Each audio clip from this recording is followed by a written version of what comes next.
We listen, we don't judge. We listen with no judgment.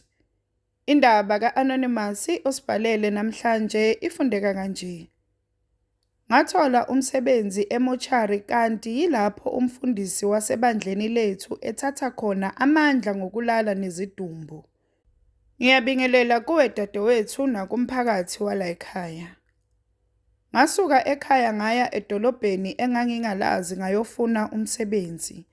Ngase ngikhathele ukungasebenzi ngazitshela nje ukuthi sengiyobona phambili ukuthi impilo ingibekaphi. Imali enganginayo kwakuyi-R1,000 kuphela. Nayo yaphela ekukhokheleni u-one room engafike ngaqasha kuwo. Kanti ngenhlanhla ngizothola umngani. Kwaba nguye-ke owayesengisiza ngezinto eziningi kanye nokudla. Kwathi ngolunye usuku sizixoxela ngase ngimtshela ngenkinga engibhekane nayo yokuhluleka ukulala ebusuku. Wathi akuyona into encane lena kuzomele ngihambe naye siye esontweni lakhe umfundisi wabo angithandazeli. Angizange ngiyithathe serious lento ngoba umama ubesengihambise ebantwini abaningi bahluleka ukungisiza. Kodwa ngahamba-ke naye ngoba ngangingafuni ukumphoxa phela ubesengisize kakhulu.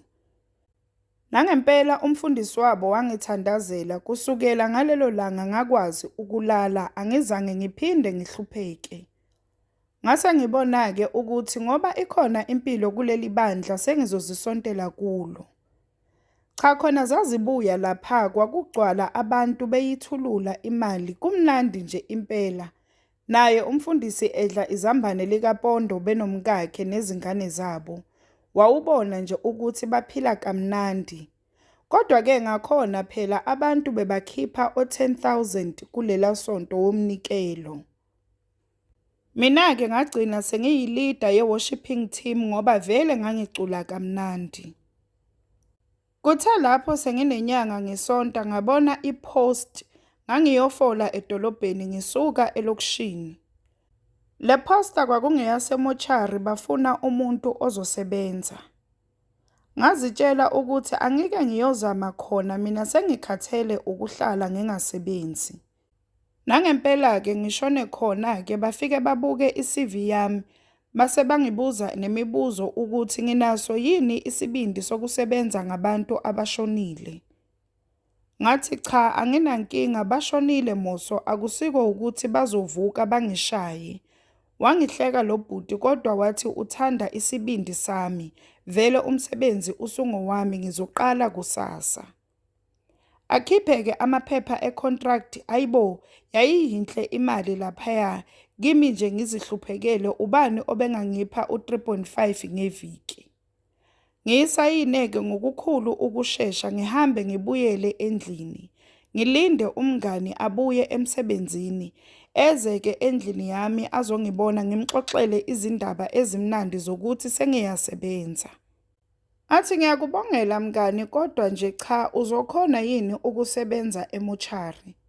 Ngithi khululeka mngani mina ngizokwazi ukusebenza. Siqhubeke-ke sixoxe nomngani kuze kube yisebusuku. Ahambe-ke abuyele endlini yakhe nami ngisale ngilala. Ekuseni-ke ngihambe ngiyoqala emsebenzini. Ngisebenze kungabi nankinga kodwa nganothisa ukuthi kufika abantu abanhlobonhlobo kodwa abazanga ngezihlobo zabo ezishonile. Angazi nami ukuthi bazokwenzani kodwa bona bayeza. Ebese ngibuza omunye umfana engisebenza naye. Athi kuningi okwenzakalayo lana phela iningi lalabantu obabonayo izigwili zendawo, ama-politician nosomabhizinisi. Ebese ngibuza-ke ukuthi pho bazokwenzani emochari. Angihleke-ke athi angifuni nokukutshela mhlawumbe ngelinye ilanga uzoba nayo inhlanhla yokubona ukuthi bazokwenzani. Uzomangala nawe abe esuka-ke engishiya kanjalo. Nami-ke bese ngithatha isinqumo sokuthi anginake izindaba zami ngenze engiqashelwe kona. Zihambe-ke izinyanga ngilokhu ngiqaphela ukuthi Iningi labantu besifazane, ikakhulukazi laba abashone ngezingozi ezincane abangasabeki kakhulu, uzothola izitho zabo zangasese zivulekile. Athi ngenze umzekelo. Asithi umuntu uyalethwa namuhla mhlampe usagcoke nezimpahla. Ngizomkhumula kahle-ke ngibheke ukuthi konke kuhamba kahle. Kodwa lapho sekufike isikhathi sokuthi umkhiphe ukuze akwazi ukuyohlinzwa, uzothola isitho sakhe sangasese sivulekile nemilenze ivuliwe eminye ize iphuliwe nokuphulwa. Bengidla naleyo nto ngelinye ilanga ngiphinde futhi ngimbuze loya mfana ukuthi kwenziwa yini ukuthi abantu besifazane sibathole izitho zabo zangasese zivulekile. Akazangeke angiphendule, wavele wangihleka kakhulu, kwaba yiyo-ke impendulo yami leyo. Siqhubeke-ke isikhathi, kuthe ngelinye ilanga umndeni wenye intombazane wazokhalaza ngale nto. Bazama-ke ukuqamba amanga bathi kwenzeke ngenkathi ehlinzwa. Kanti mina bengikhona ngazi kahle ukuthi wahlinzwa esevuliwe isitho sakhe sangasese ephulwe nemilenze. Kodwa-ke ngakhetha ukunaka ezami izindaba ngoba phela ngiyayidinga le mali, nomama ekhaya ubheke mina. Ngalokho-ke nje angiyifuni into ezongimoshela emsebenzini. Futhi-ke ngazitshela nokuthi angeke ngisabuza muntu ngezinto ezenzeka la emoshwari ngoba kuyacaca ukuthi ziningi kakhulu. Nezidumbu nazo ngapha ziyakhuluma ebusuku. Ukuthi nje mina angisabi futhi anginandaba. Ngiyazi ukuthi abanye bafe kungayona inhloso yabo, umphefumulo wabo uyazungeza futhi uyabalisa. Nangelinye ilanga ngangigeza umuntu wesifazane ngamuzwa ethi kodwa ngakhetha ukuzithulela ngoba ngangazi ukuthi akusiyo yinto yangempela. Kanti ngokuhamba kwesikhathi ngizolithola iqiniso elashintsha impilo yami, langishiya nemibuzo engapheli.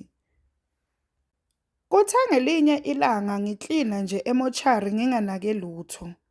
Ngizwe kunomsindo kwelinye igumbi. Bekukhona-ke elinye igumbi okokungangena kulo.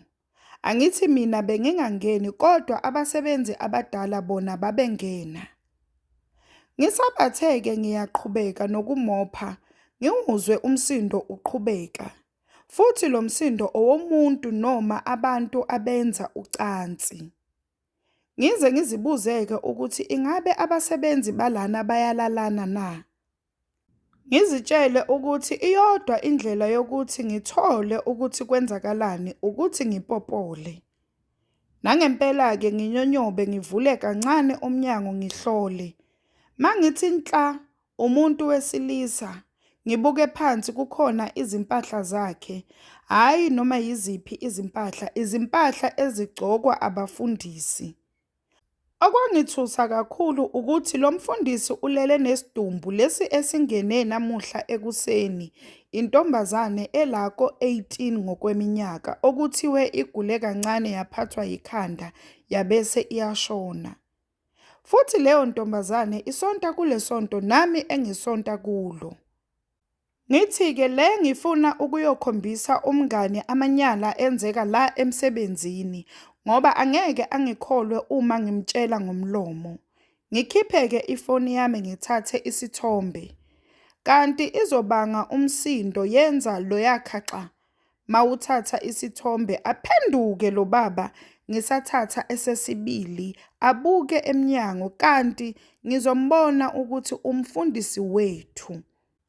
Ngivele ngivale umnyango ngokukhulu ukushesha ngiphume ngihambe ngingasaqhubeki nokuklina. Ikhanda lami lapho livese lishise ngizibuze ukuthi ingabe ungibonile yini. Ngithi kodwa bengivele kancane mhlampe akangibonanga. Kusenjalo ngibona sekuchamuka omunye wabafana engisebenza nabo. Angibuze ukuthi ingabe yimi yini lo ovule umnyango kulela gumbi okwathiwa ngingangeni kulo. Ngithi cha akusiyimi, lapho ngiyaziqinisa. Athi ngiyazisa ubani, ngithi yini kwenzakaleni? athi ubone omunye wamaklayenti ethu amakhulu ebhizi ngezinto zakhe and akuvulwa umnyango uma kuneklayenti. Ngithi mina kanti kwenziwani kulela gumbi? Athi awufuni nokwazi, kodwa uzothatha amandla ukuze asatshwe, abantu banikele esontweni lakhe imali ibe yiningi. Lokhu azokwenza umgomo wesithwalo sakhe. Ngivele ngihlahle amehlo athi yini uthuswa yini? Ngithi kuye pho lo ovule umnyango wenzeni? Wathi angazi kodwa uyafuneka. Okubuhlungu-ke ukuthi amakhamera afile kusamele azolungiswa. Angeke sikwazi-ke ukumthola. Ngivele ngidonse umoya ngithi okay, akunankinga.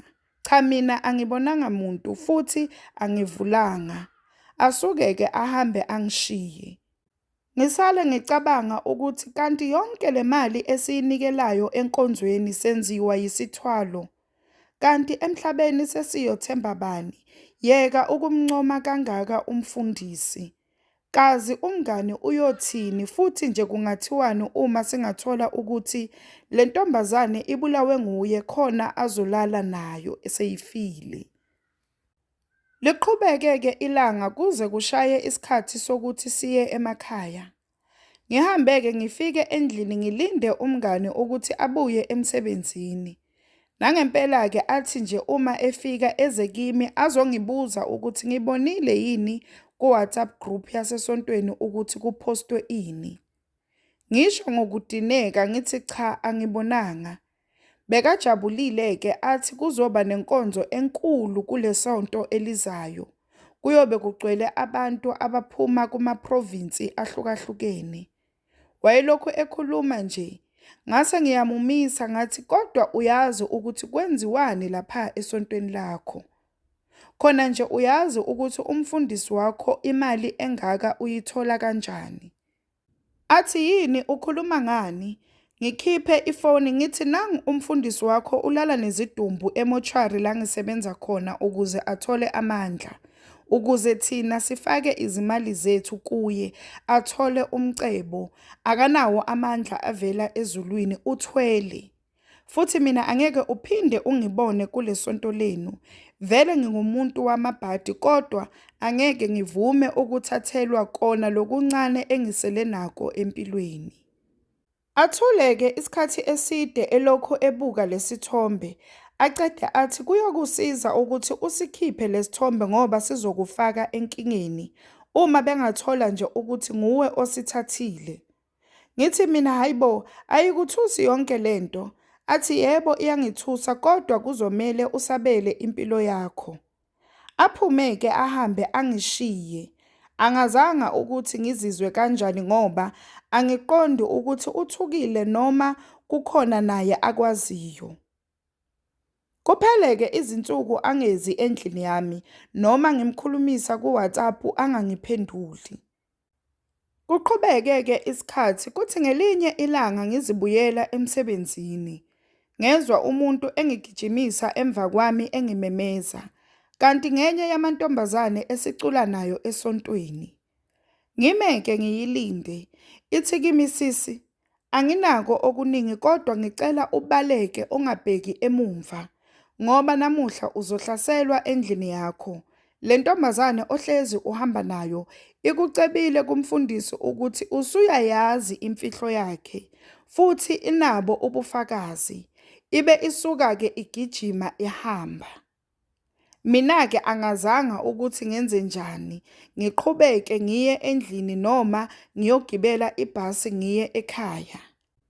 Ngokushesha-ke ngihambe ngiye endlini ngifike ngithathe ama-documents nezimpahla. Ngiphume ngihambe ngiyogibela ibhasi kodwa angizange ngigibele eliya ekhaya ngoba umngani lona ebese azi ukuthi ngibuya kuphi nendawo.